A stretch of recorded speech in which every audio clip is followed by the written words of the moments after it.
presenter as well, a real live fell-top assessor straight from Striding Edge this morning. It's Zac Poulton. We were talking about this probably back in January, I think, and then again in our village playground a couple of weeks ago. Zac's a friend and neighbour and fellow allotmenteer and much more successful at all of that, certainly the allotment than I am. And one of the things we were saying, in fact Zac said to me, was you do realise, don't you, that you're going to be talking about guidebooks. Without stealing his thunder, he said nobody takes a guidebook up Striding Edge anymore, they hardly take a map. So I'm sure that's what, I'll just cued him in there for Tales of the Edge. What I'm going to talk about is Striding Edge through the pages, from Thomas West back in the 18th century to Wainwright in the 20th. I think it's fair to say that Striding Edge and its parent Helvelllyn have featured very prominently in English Lake District tourist literature. For over 250 years, the Edge has been described either as a place of fear or fascination, a walk in the park or a dangerous mountain climb, a place of adventure or tragedy. MJB Baddeley summed up Helvellyn's appeal rather nicely, I think, when he described it as exerting a magnetic influence over the minds and feet of aspiring tourists. And that was in his Thorough Guide to the English Lake District, which was first published in 1880. I haven't got a first edition, though we do have an eminent guidebook writer in the audience, Barry Mackay over there, who does. But this is an edition from when the Thorough Guides were taken over by Ward Lock, so this is quite a late edition. Baddeley was actually in print for over 100 years, just under 100 years actually, so very, very long-lived guidebook. Striding Edge also exercises a similar hold over people's wallets. There was a record price of £10,200 paid in June 2020 for that Wainwright sketch of Striding Edge that you see there. And I should just point out that's Zac looking very cool, like he's snowboarding down Striding Edge, and a picture from the Felltop Assessor's Twitter of Striding Edge today. So I'm going to trace the portrayals of Striding Edge and Helvellyn, as I said, from West through to Wainwright. These portrayals are interesting to me because they inform and reflect the development both of English Lake District guidebooks and fell walking as a leisure activity, which is what I'm doing my PhD in at Lancaster. But as I said, the story doesn't end with Wainwright. Zac is one of the Felltop assessors, Helvellyn's his office. They're up and down every day in the winter season, posting daily reports of the weather, ground conditions, lost tents, lost ice axes, lost anything else really. The choice of Helvelllyn for this service I think is interesting because amongst many other things it points to the continued magnetic influence that Baddeley spoke of Striding Edge for visitors, and makes Zac especially well placed to talk about it today. So what I'm going to do now is just outline this story over those 100 years or so, or 250 years, from the old tourist guidebooks to Wainwright's pictorial guides to the Lakeland Fells. The story begins with guidebooks like West's, which were primarily concerned with the picturesque scenery of the district, as Simon Bainbridge said at the talk last week, basically viewing the landscape as a picture.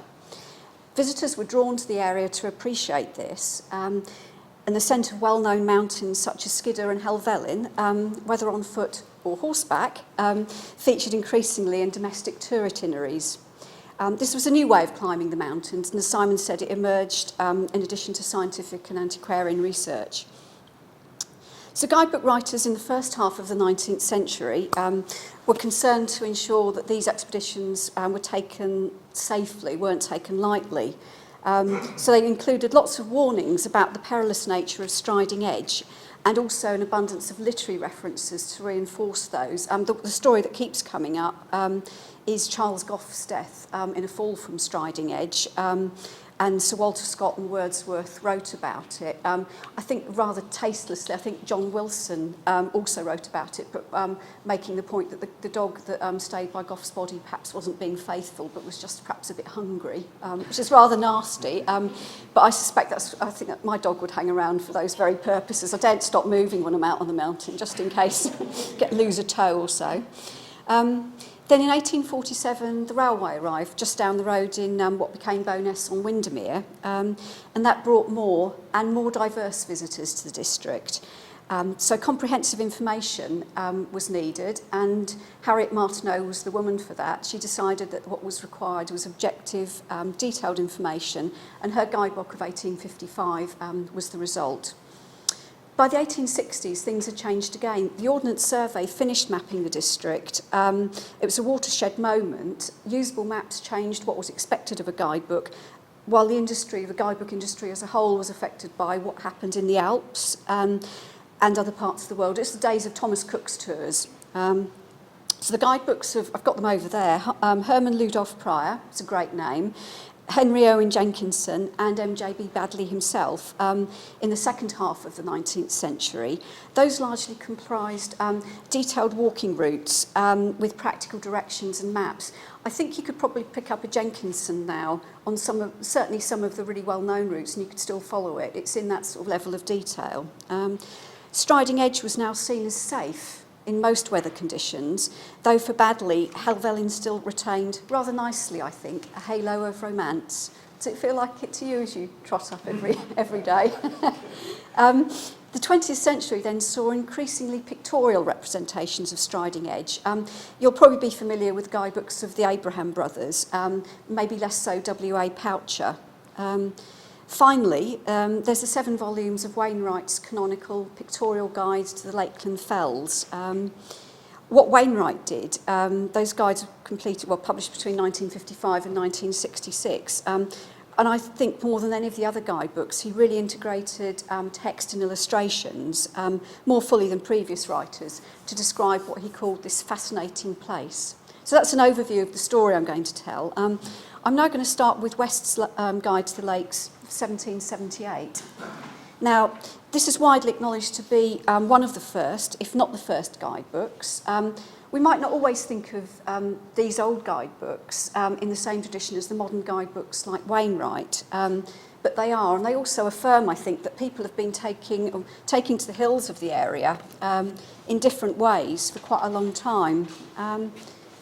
I've been trusted with that's the first edition of West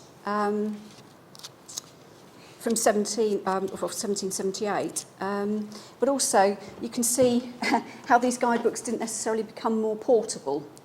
So I think this is the third edition, but it's just chunkier, and you'll notice with sort of subsequent guidebooks, the corners of the book are often rounded, so they can slip easy in and out of a pocket. But these, that quite clearly wouldn't, or it'd have to be a very large pocket. So West's guide is really interesting for what it says about Helvelllyn, but also what it doesn't say about Striding Edge. His concern was the picturesque scenery. It's typified by viewing stations, which are a noteworthy feature of his guide. And he directed them, what a viewing station was. West would say, go here, look at this view, or perhaps also look at it from a clawed glass. So you're sort of actually not looking at the view, you're looking at a reflection of the view. So you're viewing it very much as a painting. These were mostly located at lake level or a limited elevation. An exception is the Station 4 for Derwent Water, which is on top of Castle Crag. And Simon Bainbridge last week showed a really nice picture of, as he said, a couple of guys just chilling on the top of the mountain, looking at the view from Castle Crag to Skiddaw. Castle Crag, of course, is included in one of Wainwright's 214 fells in his pictorial guides. So West quoted Thomas Gray's description of Helvelllyn as a lofty and very rugged mountain, and said how it dominated the scenery. Over all, steep Helvelllyn shows his sovereign head. So in the language of the picturesque, the rocky heights are seen as really awe-inspiring, in contrast to the pastoral scenes of the lakes and the valleys. I think the interesting thing about that picture, I couldn't find one actually of Helvelllyn or Striding Edge. This is from the later edition of the guidebook here. It's interesting because that's above Lodore, which is probably, as you drive along the road, as we did the other day, the thing that jumps out at you is the new great big spa that they've built next to the hotel. You notice that, and you don't notice these looming rocks behind. And I think it's actually because they're a bit exaggerated. But that's how the scenery was seen at the time. Let's just pop back a bit. There we go. So in this passage, West describes the journey from the Vale of Grasmere to Leithswater, which we now know as Thirlmere. He's going along the main road, which was turnpiked in 1770. It's now the 591. So Helvelllyn was one of the landmarks that tourists would see as they came into the district, and they generally tended to come in from south to north. West juxtaposed the pastoral torrents that pour their silver streams down the mountainsides and then, warbling, join the lake, with 1,000 huge rocks that hang on Helvellyn's brow, which have once been in motion and are now seemingly prepared to start anew. West stated that the English Lake District was one of the best places to appreciate mountainous landscapes because you could get to the mountains. They're all accessible to the summit here, unlike Scotland, for example. But his text and illustrations actually didn't encourage people to do that. In the map shown here from the 6th edition, the only topographical reference is really the other side of the 591, a Helvelllyn and, I don't know how well you can see it, but there's Helvelllyn and High Street mentioned, but it's like they're the only two hills. There don't seem to be any others, which would be easier if you were doing the Wainwrights, but in terms of, sort of actually negotiating that landscape, really not hugely helpful. So there are no walking route directions up Helvellyn's steep sides, and Striding Edge isn't mentioned now. William Green. So aesthetic considerations are also important to William Green. In his 1819 Tourist's New Guide, he lived in Ambleside. He was an artist, and this is the guidebook he wrote. I'm going to slightly steal my own thunder here. One of the reasons I really like Green, the first time I read it, I was just chuckling because on page 185 of volume 1, which is this book, he stated in the third person of his efforts, he has already expended more time in the production of this manual than was at first intended to be given to it, but having set his hand to the plough, it is not his wish to look back until it is completed. So Green quite clearly wasn't going to write anything as long as that, and what he ends up with is 2 volumes, over 1,000 pages, and 60 aquatints that were published separately. So this is a pretty comprehensive guidebook. He relied on Jonathan Otley of Keswick, who was a geologist, also author of the Concise Guide of 1823, from MAP, and an explanation of the floating island on Derwentwater, which was quite a thing at the time, until people realised that it was just gas and it kind of went up and down and it wasn't actually as interesting as they'd thought maybe. And also John Gough, who was known as the blind botanist of Kendal, for the botanical notes. So Green really tried to differentiate his guide from West's by the ground he covered, and that was elevation and location. He says, but Mr. West, like the generality of those who have written concerning the lakes, contented himself by speaking of the scenery of easy access from the public roads, for he has entirely omitted the vast and romantic wilds which lie between the sea and the chain of lofty mountains, beginning at Coniston and ending at Loweswater. So West, as a result, omitted the finest rambles in the romantic vales of Langdale and the western side of Withburn Water. So Green, by contrast, walked and painted extensively in the fells, and he drew what he saw on the spot. So that's actually a self-portrait of Green. It hasn't come out particularly well, but there he is sketching. And that's a picture of Ullswater, with difficult quite to see where from. But I think this is looking out possibly toward, it looks like Place Fell to me. He should have, it's a shame really, because I was hoping to find, and I've been through the Armitt's archives, I'm sure there must be at some point, he must have drawn Striding Edge, he certainly climbed it, because I've got some notes that he made on that. But certainly in terms of the landscape, it looks a little bit more realistic and perhaps what we would see today than those great big looming rocks, I think, in the previous slide. But he did write about Striding Edge. He contrasted what he calls swirl edge, which maybe comes from sort of swirls, I don't know, it's become swirl. Not quite sure of how that language has evolved. But when describing an ascent of Catsteicam, he said, swirl edge is the last and the most difficult part of the journey from Patterdale to Helvelllyn. Yet this last part, except in 1 or 2 places, is not painful, nor anywhere alarming, but to those who know how to afflict themselves with imaginary evils, which I've got rather good at with fell walking. So Striding Edge itself was a different proposition. Some persons leave the Swirl Edge Road at Bleabury Crag, from which they pass to Spinehow and Striding Edge, so called from its narrow top, and then scramble up Lad Crag to Helvelllyn. But this is a way that ought never to be attempted by any but the resolute and wary. So Striding Edge and Helvellyn was seen as more challenging, for example, than Skiddaw in guidebooks. Green described a ascent of Skiddaw as less difficult than the rest of the superior elevations, and also a lady of light weight may ride to the top of Skiddaw without alighting. So Simon Bainbridge pointed out in his talk last week that this led to some gendering of the mountains, with Skiddaw being seen as suitable for ladies, whereas Helvellyn posed a challenge to daring men, such as Sir Edward Baines. Now I'll return to him at the end. So the Walking in the Tourist New Guide, I think, points to a broadening of the focus of guidebooks to include more active engagement with the landscape, as well as aesthetic considerations. Green may well have been influenced by Wordsworth and his guide, which was first published in 1810 as an anonymous introduction to a book of drawings by Joseph Wilkinson. So Green and Wordsworth knew each other. They're on relatively familiar terms. Wordsworth subscribed to various editions of Green's drawings, and Wordsworth was, of course, famously a walker. There's a really good book by Paul Redman called Story Ground, which talks about landscape and stories, really, and Redmond suggests that Wordsworth's guide marks a shift from pictorial and towards environmental approaches to thinking about the lakes. And specifically what Redmond says, later guidebooks became more interested in readings of the landscape that were attentive to past and present human interactions with it. So this is perhaps the famous, if you like, human interaction with the guidebook. This is Black's Picturesque Guide of 1846, well, the third edition of 1846. To all intents and purposes, it looks like another aesthetic representation, but its description of Striding Edge is actually very literary and a human interaction with the landscapes. It talks a lot about the death of Gough, which I'll talk about next. So one thing that's notable about this guidebook, there's fold-out, there's sectional maps, steel engraved plates, such as this early panorama of two different views of the mountains at the head of Ullswater.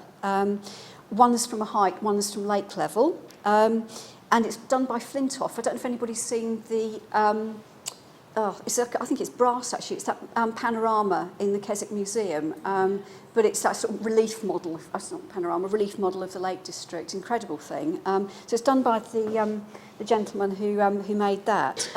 Striding Edge is shown on here as a separate peak, there I think. And it might be for the first time. It's the first reference I've found, but I'd be happy to be corrected on that. Black describes Striding Edge as follows. Sometimes, from mistake or foolhardiness, Striding Edge is taken, but this is at once appalling and perilous. For at one part, the path is not more than 2 yards broad, with a tremendous precipice on either side. And just to encourage you, it was at this spot that Charles Gough met with the accident which caused his death. The edge being passed, little exertion is required to place the weary pedestrian by the side of Helvelllyn Man, as the pile of stones on the summit is called, thence to gaze on the wonderful display of mountains and lakes which everywhere surround him. So I think that suggests that the path to the top of Helvelllyn was becoming more beaten at that stage. There's also a really nice section on the mountains. It's got hints to pedestrians, and I'm going to have to read these. Footwear.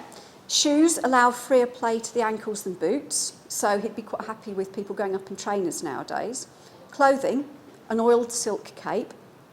And this is the bit I really like. This is where it gets really good. Refreshments, brandy and effervescing draughts. And equipment, a pocket compass and a telescope. So, yeah, we're returning to reality there. But really, what Black's Guide does talk about quite a lot is the death of Charles Gough. So I've mentioned already, he was killed in 1805 as a result of a fall, assumed to be from the top of Striding Edge. His body was found 3 months later with his little dog still at his side. So the mystery of Gough's death and his dog guarding the body, that inspired lots of interpretations by poets and artists. the faithful dog was contrasted with the wild landscape in paintings by Francis Danby and Landseer. That's attachment that you can see there. I don't know about you, but I wouldn't go up that mountain after having looked at that painting. It was absolutely terrifying. So Wordsworth and Scott described the incident in their poems Fidelity and Helvelllyn. They climbed the mountain later in 1805 with Humphrey Davy. The memorial to Gough shown here was put up much later. It was 1890, largely through the efforts of Reverend, later Canon Rawnsley. So Black's guide very clearly linked Helvellyn's renown to this accident. This mountain is more widely known by name than any other amongst the lakes, partly from its easiness of access and its proximity to a turnpike road, over which a coach passes daily within 1.5 miles of the summit, and partly in connection with a melancholy accident which some years ago befell a stranger upon it, whose fate the verses of Wordsworth and Scott have contributed to make universally lamented. So I think the thing here really is that Helvelllyn is easy to access, much easier to access from the western side, and that was about to become much more important with the arrival of the railway in the district, and hence the need for a new guide. And here's Harriet Martineau.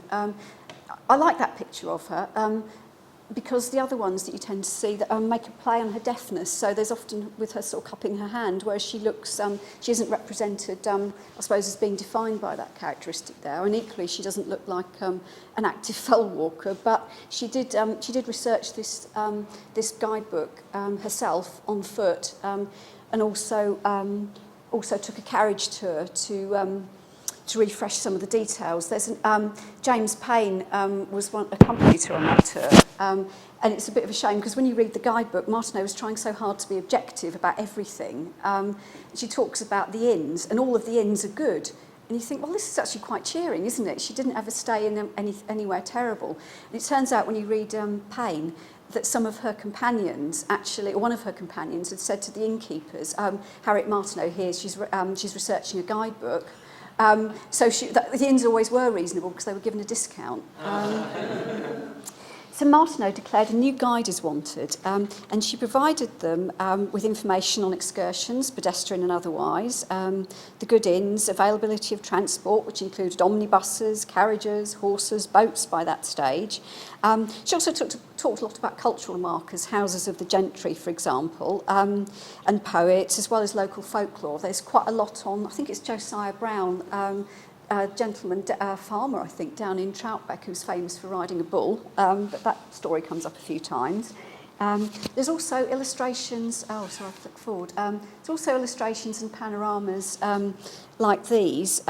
One of them is again an elevated one, so the panoramas are not just at lake level, they're kind of moving up the mountains.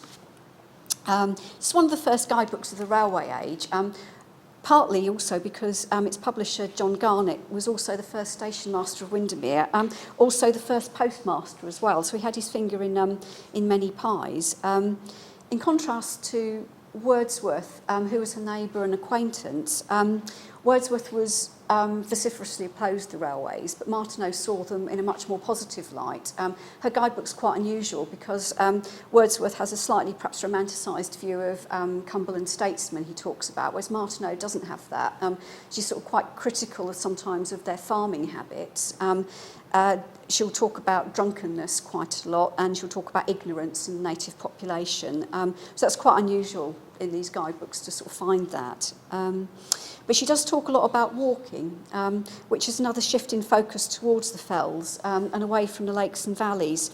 She generally advised, apart from one notable exception, to take a guide, and she also has quite a lot of information on walking by herself, and also stories where other people have had nasty accidents or close to, and it's generally because they didn't have a guide or they didn't listen to the guide. The exception to this, really, and it marks, interesting for me, because it marks a shift away from guidebook, human physical guides, to actually venturing into the hills with a guidebook, is the section called A Day on the Mountains, where she recommends to the reader that before you leave Westmoreland for Cumberland, you should go onto the hills once, alone if possible, to experience the solitude, and the elevated views. And this is lovely, lovely 7 or 8 pages talking about the bird song, how quiet it is, the scenery. It's really, really lovely. And it's interesting as well, because as Simon Bainbridge mentioned last week, what people tended to do is sort of,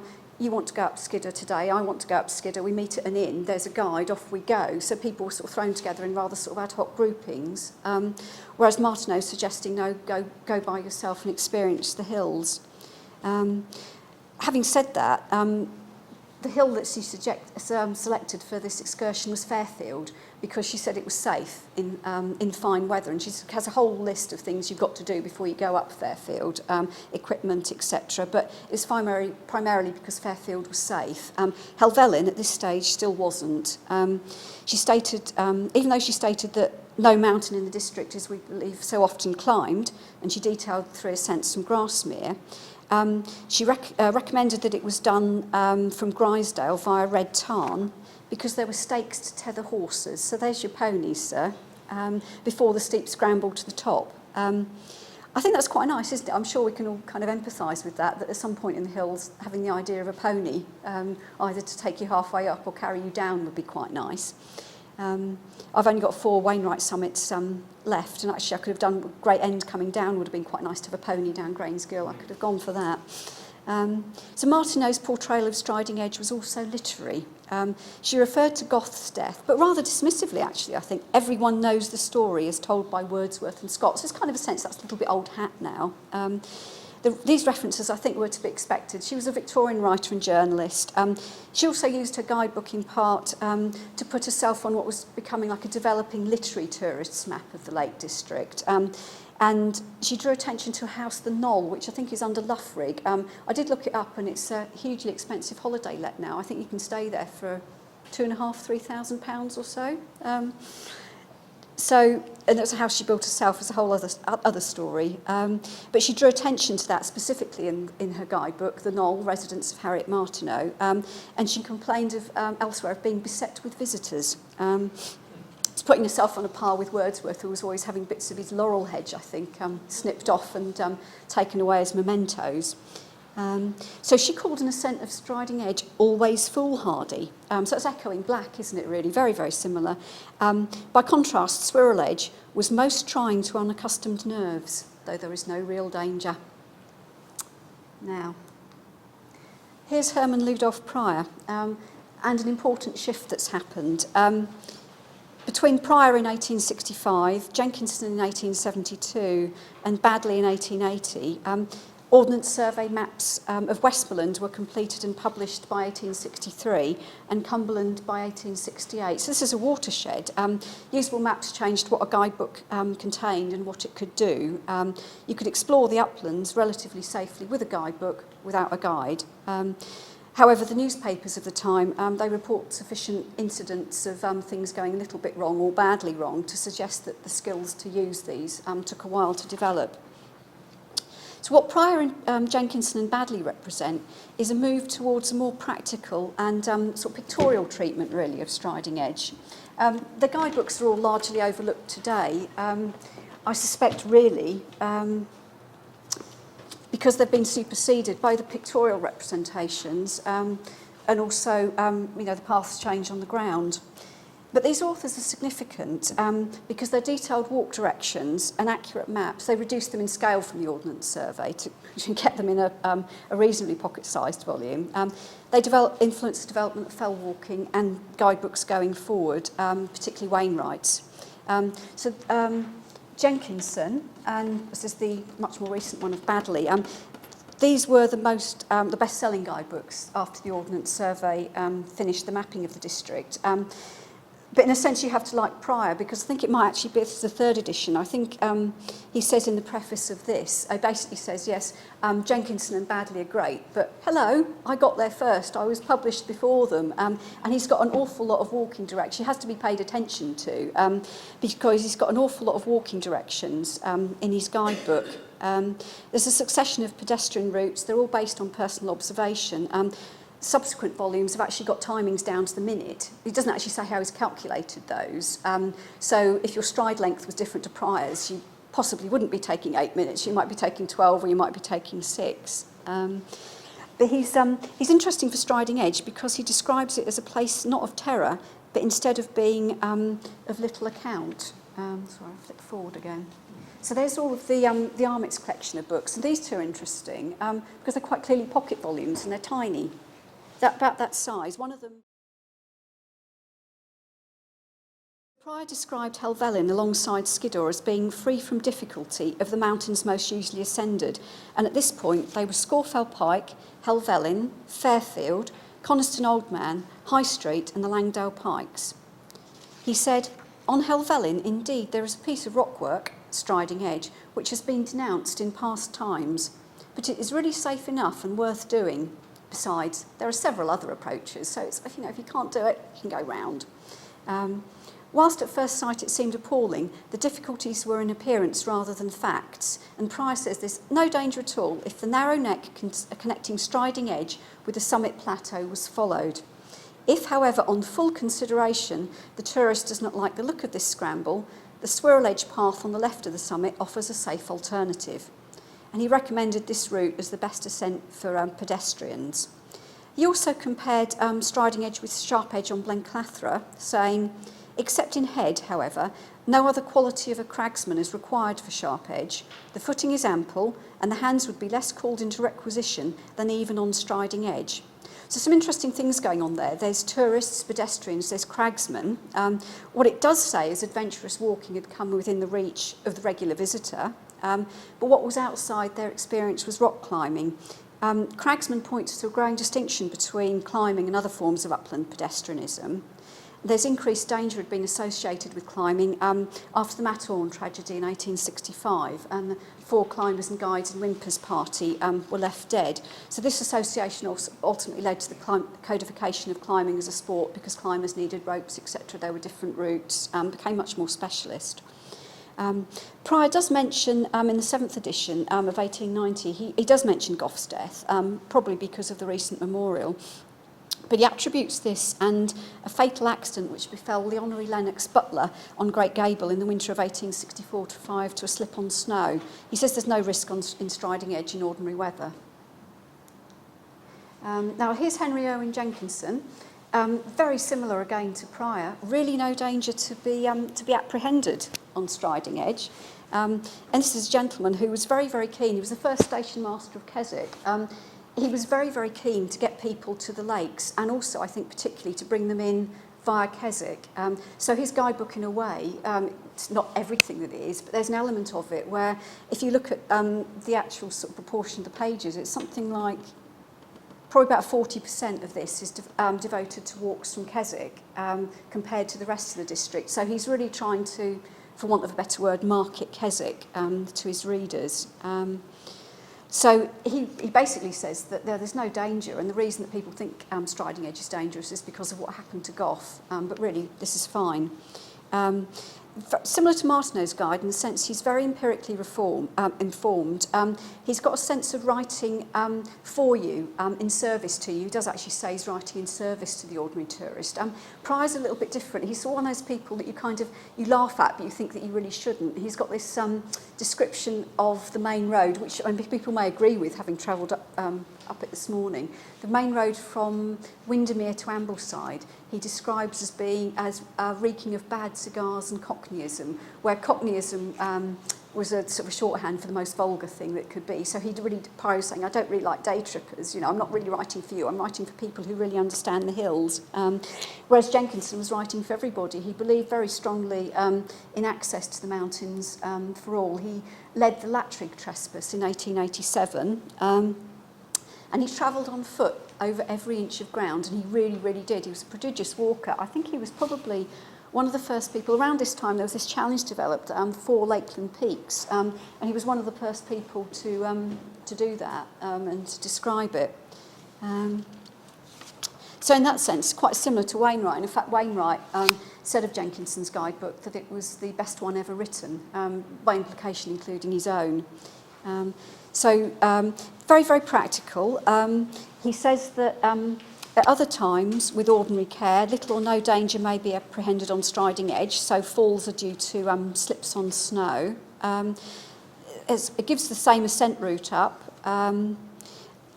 and talks about the groups of people that are exploring the fells on foot. So his guidebook has really been underrated. If anybody, you can pick them up for, really very, very, like £5 or £10 or so, the later editions. And they're just lovely, lovely books to read, and very, very detailed. So if anybody does that as a result of this, I'll be very, very happy. So he also included more detailed maps, as you can see. You stand a bit more of a chance of walking from that, don't you, than the one that we saw in West's guidebook earlier. And also, got a panorama. Some very nice, again, panoramas, which are, again, much more detailed. They're showing the view from the top.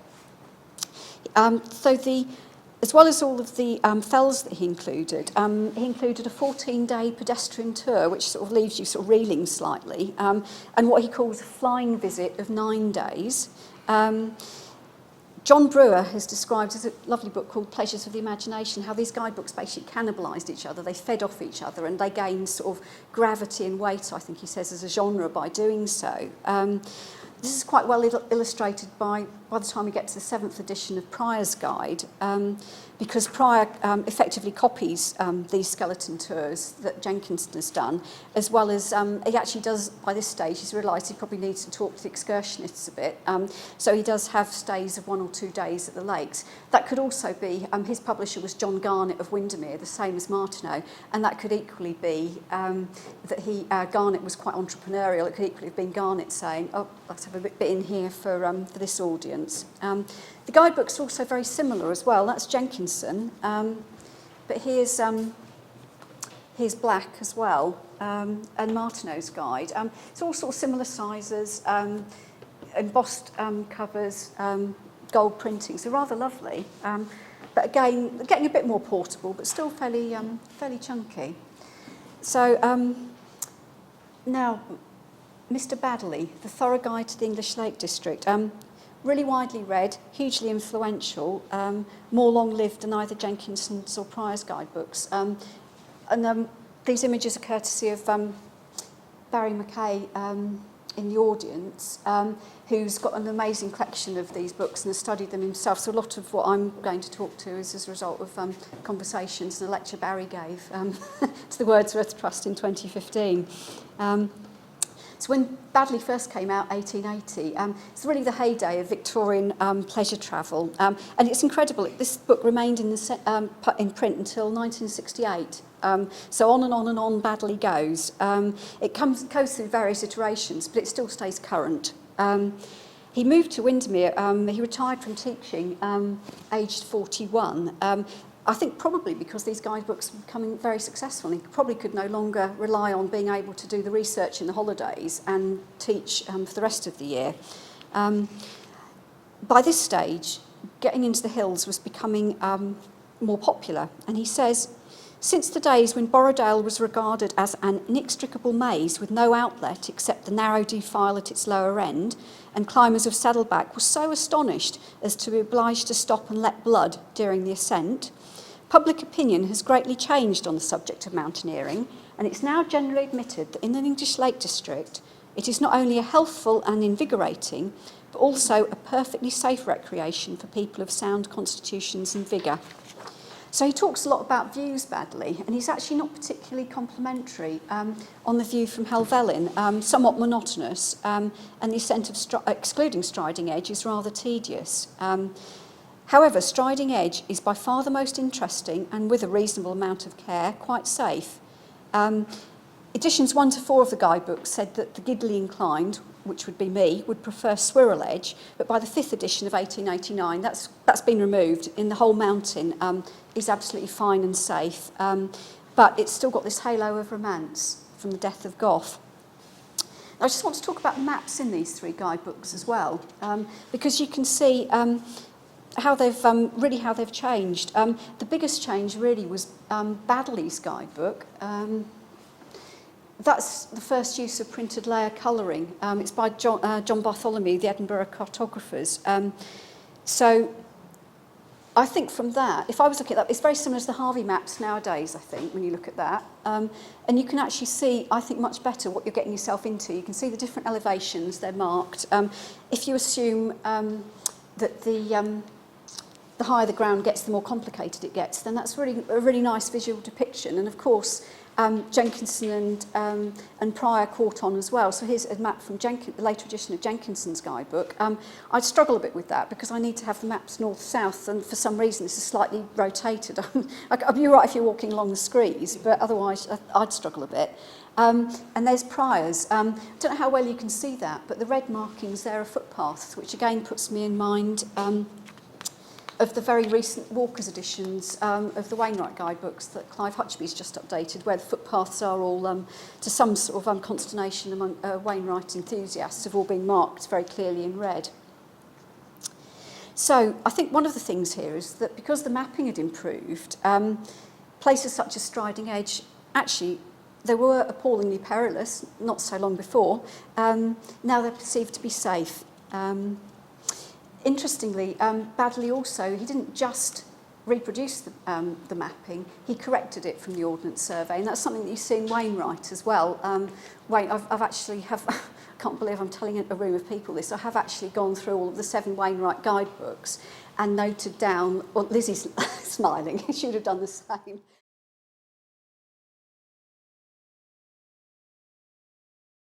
He does get stuck in, he praises them, but he does get stuck into some changes. So, a little bit now of photography before I hand over to Zac. This is what happens in the 20th century. You get much more pictorial representations away from the literary in the guidebooks. So, I deliberately haven't chosen anything by the Abrahams because I wanted just to show you, that's by Herbert Bell. He was the librarian of the Armitt, Kate, I think, honorary librarian, and J.P. Taylor, who was a Barrow photographer, pictures of Striding Edge. W.A. Poucher, and photograph of his of Striding Edge, and also one from his guidebook, The Lakeland Peaks. The first edition of that was 1960. So this is where guidebooks begin to move to in the 20th century. Of course, we now come on to Wainwright. Different again. So Wainwright relied on photography as part of the way that he made these guidebooks, but he didn't have photographs in them, so he took his drawings off the photographs. He called it building a mountain on a blank sheet of paper. So the thing that I think is most innovative about his guidebooks, and when you read them, you do get a sense of somebody moving around and above the mountains, but the most innovative thing really are his ascent diagrams. You get this sense of like a map at the bottom, and then sort of an imaginary perspective, if you like, sort of hovering here. So it's almost like you pivot up, and you can see not just the top of the fell, but in his drawings you can see beyond the top as well sometimes. It also enables him to illustrate obstacles to progress much more easily. And I suppose more importantly too, later editions of Poucher, these are handwritten. Later editions of Poucher, the tracks, etc., and the writing is typed. I think in the early editions, because Poucher was a chemist and also a very keen photographer. In fact, he was a very, very, very well-known. He was the chief perfumier for Yardley. He had the nose in the 1920s, negotiated this amazing contract with Yardley, where he worked for them for half the year and took off the other half and did his photography and his guidebooks. But this is handwritten, and you can kind of see, actually, for a man who was so concerned, a lot of his books about photography, even Lakeland Peaks, got a big section on how to photograph the mountains. He actually then scrawls all over, effectively, his photographs. So the aesthetic is quite different, whereas Wainwright, incredibly neat and tidy, and he says, the early writers regarded Striding Edge as a place of terror. Contemporary writers, following a modern fashion, are inclined to dismiss it as of little account. In fact, Striding Edge is the finest ridge there is in Lakeland for walkers. Its traverse is always an exhilarating adventure in fair weather or foul, and it can be made easy or difficult according to choice. The danger of accident is present only when a high wind is blowing or when the rocks are iced.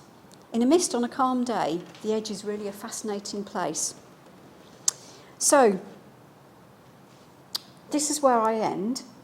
Striding Edge today. What we've had is books that effectively you might have sat by the fireside, you might have perused, you might have chatted about with your friends in your drawing room, that have become guidebooks where actively, like this one, rounded corners. This is the Wainwright, taken out on the fell, nice soft cover. So very, very different. The in the guidebooks, because of the mapping, they could guide their readers more accurately and they could take them to different places. But before I hand over to Zac, there's one gentleman without whom the story of Striding Edge is incomplete. So writing in 1829, Sir Edward Baines unusually ascended Striding Edge without a guide, comparing his daring in doing so to a duel. He represented his ascent as a classic mountain adventure. We now came in view of the most formidable part of Striding Edge and found that it rather deserved to be compared to a narrow wall, several hundred feet in height, connecting the hill which we had been ascending with the head of the mountain, than to the steep roof of a house. It appeared to us to be absolutely precipitous on each side, and the top of the rocky wall was not more than from 1 to 2 yards wide, whilst in some places we could not see, before we came to it, as much ground as would serve to plant a foot upon, the rocks presenting their sharp and rugged edges upwards, like slates or tiles, standing on end. So I'm going to leave Baines teetering on the edge of the precipice and hand over to Zac for his perspective on Striding Edge today.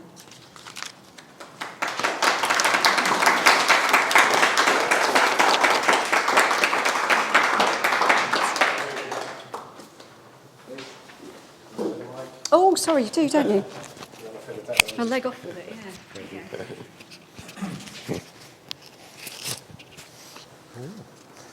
Well, I guess I'm the novelty bit, in that I wasn't advertised, but thanks for inviting me along, Liz.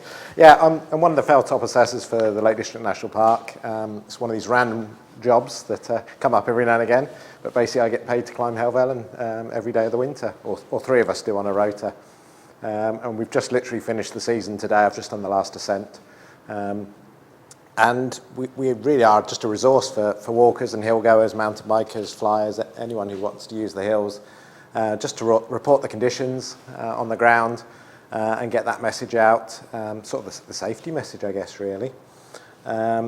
So, yeah, just coming to the end of the season, I've been up and down Helvelllyn, I think it's about 50, 60 times this season. Since beginning of December. It's been a strange old winter, not been much snow. We've had a lot of cloud inversions, a lot of absolutely stunning days. But out of choice, even after 50, 60 ascents, I'll go up Striding Edge and down Swirl. That classic round of Helvelllyn is still, pretty much like Wainwright said, it's probably the best ridge in the Lake District. And his description of it probably rings most true to me, really. There is risk there in every different condition, good and bad. There's a different level of challenge, and it's always pretty unique. So when the technology works, I believe there's about 10 days ago, I took a camera along the edge on one of my rounds. It was the last of the snow we had this winter. But I'll let that play in the background while I chat about how Striding Edge is perceived these days, really.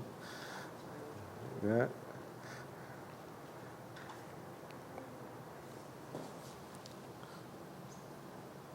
we hopeful? Yeah, Liz sort of mentioned at the start that I was going to. Sort of say guidebooks aren't relevant anymore. I think if you walk into any of the outdoor shops in Ambleside, they're stuffed. There'll be a corner full of guidebooks, and there's new ones coming out all the time. In fact, one of my predecessors is a fell-top assessor who's just done a Wainwright book, Walking the Wainwrights, Graham Mooney. So there's definitely still a market for them, and they're getting more and more tailored to all the different aspects of people coming into the hills. Graham's argument for his book was that Wainwright only talked about going up and down each peak. There was no information about how to link peaks together and tick off multiple Wainwrights in a walk. So that was his sort of argument for doing it. We're playing very slowly. Is that how fast you're looking? No. It should be running a lot smoother than that. It's an old laptop. Okay. I don't walk that slowly. So yeah, this was about 10 days ago. Some snow on the ridge. I had micro spikes on my feet. It didn't require full-on crampons or anything. But you'll see there's a few people on there, probably without the correct kit, jeans and trainers that I'll overtake. But yeah, that's my office. It's nice to see it in those conditions. There's no snow left on it now. I guess where most people get their information now, I say most, big generalisation, but it's Mr. Google, isn't it? Everybody onto the internet. And if you Google Striding Edge and Helvelllyn, well, it comes up in everybody's list, 10 best, 10 most dangerous, 10 most extreme, anything like that. It comes up. It's pretty unique in the Lake District. There are more challenging ridges, more exposed ridges in Scotland, but they don't get the traffic that the Lake District gets. We get so many visitors here that this gets so much more publicity, if you like, and so much more written about it. And I think 2018, Julia Bradbury did she presented on ITV, the Ordnance Survey and the Ramblers had done a big questionnaire, really. What's the best walk in the country? And Helvelllyn via Striding Edge won. Unfortunately, in that programme, she didn't mention how different it is in winter. I obviously see it a lot in winter, and it's a very different beast. All the guidebooks, Wainwright mentioned ice on it and stuff like that, but there's not really a mention of how different it can be in winter. And that's a big part of my role through the winter is trying to educate people, if you like, of how different a challenge it is. So yeah, if you go a bit further down the Google wormhole, TripAdvisor, according to TripAdvisor, there's 454 things to do in the Lake District, of which Helvelllyn via Striding Edge is number 6. I don't know what the first 5 are. And most people give it a 5-star rating. Most comments are they had an amazing day, it really challenged them, the views were amazing. There's a few 1- and 2-star reviews. And they're the people who have really had an epic on it, very much had a memorable experience on it. A lot of stuff in the hill we call type 2 fun. That's stuff that's not fun at the time, but it's fun in the pub or the coffee shop afterwards. The people with the 1- and 2-star reviews, I suspect it was type 3 fun. That's the stuff that was still scary when you sat in the pub and you realise you didn't have a good day. So comments like rock climbing at very high altitude. I was trembling at the top. I had a near meltdown. We need more warnings in the guidebooks. So that's obviously somebody who'd read a guidebook and hadn't picked up how severe that terrain was. I was on my hands and knees. I thought I'd had it.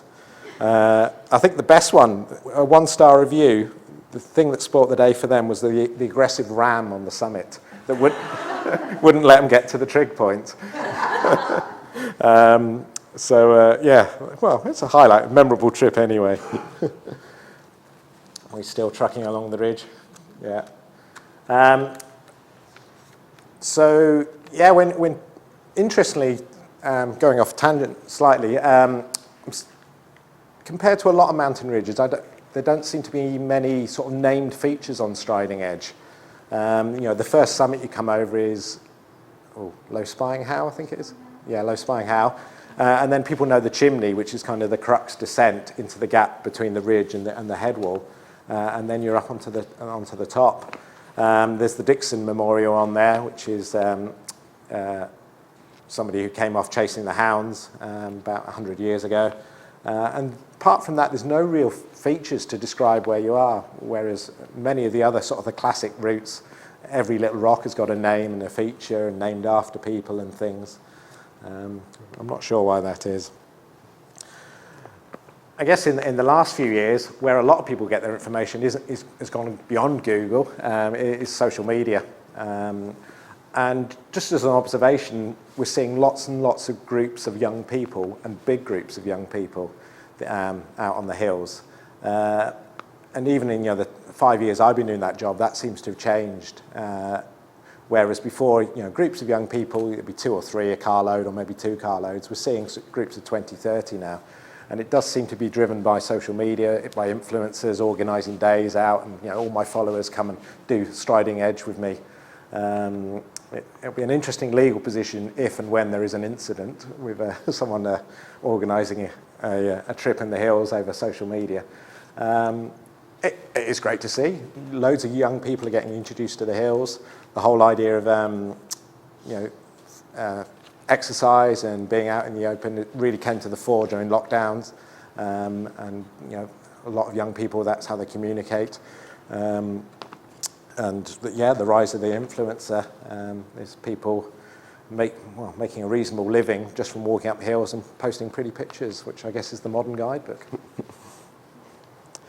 I guess the other ways we see it now, the way people tell the stories up in these environments, we see a lot of drones up there now. So that's we're talking about drawing the views from different angles and stuff. People get drones are coming down in cost. I think the end of last season, one day on the ridge, there were 8 drones up in the air. I was waiting for the mid-air collision. They do annoy a lot of people. They do buzz and whine, but the footage is absolutely incredible.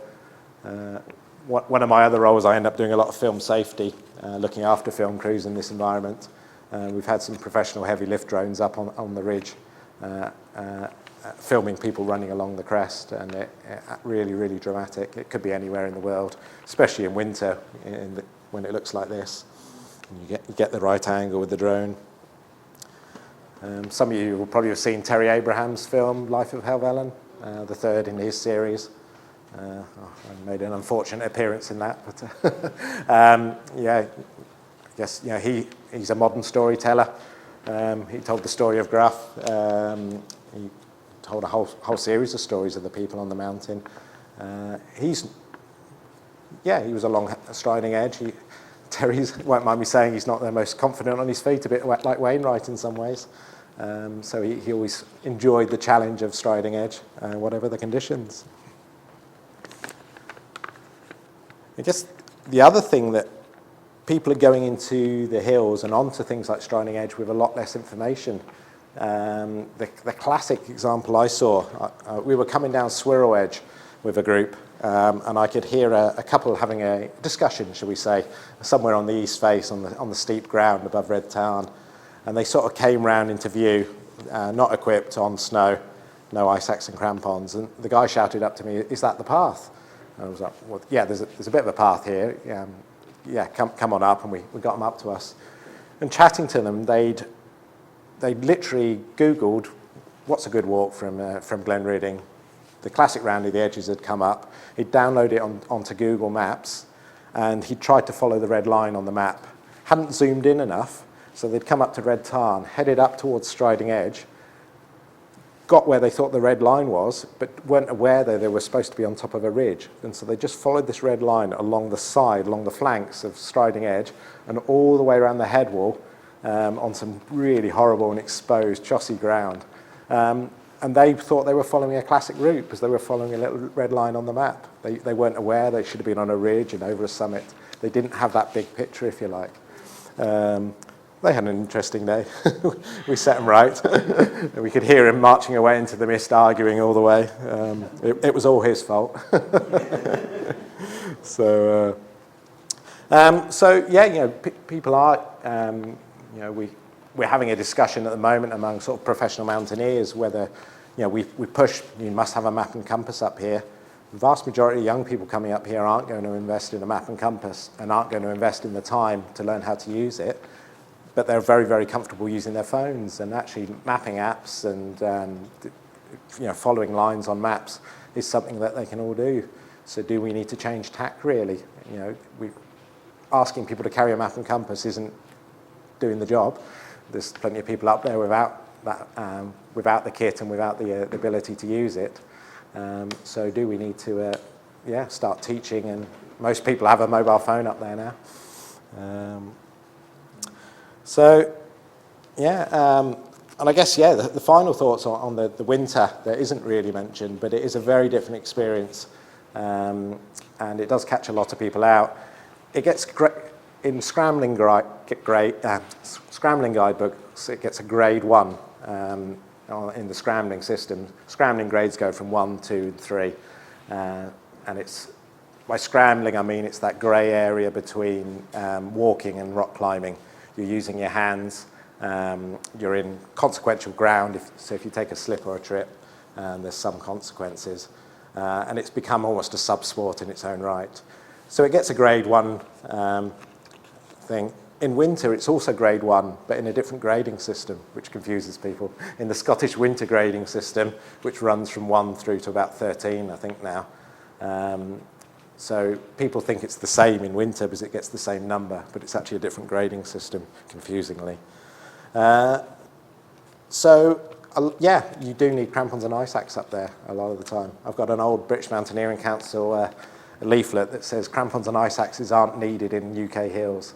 That's from about the 50s, I think. So things have moved on a bit, and yeah, having that correct kit can be really key to getting along. The ridge itself is pretty scratched now from people's crampons and also from trekking poles.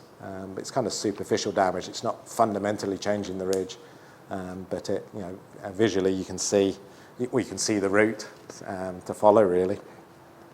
Some of the things that, there's the Dixon Memorial. It needs the lick of paint. I don't know whose responsibility that would be to look after that now. So maybe I'll take up some Hammerite and do it. So yeah, in winter, in summer, the traditional way of doing it is to go up Striding Edge, visit the summit, and come down Swirl Edge. Swirl Edge is seen as easier, as shorter, easier in descent.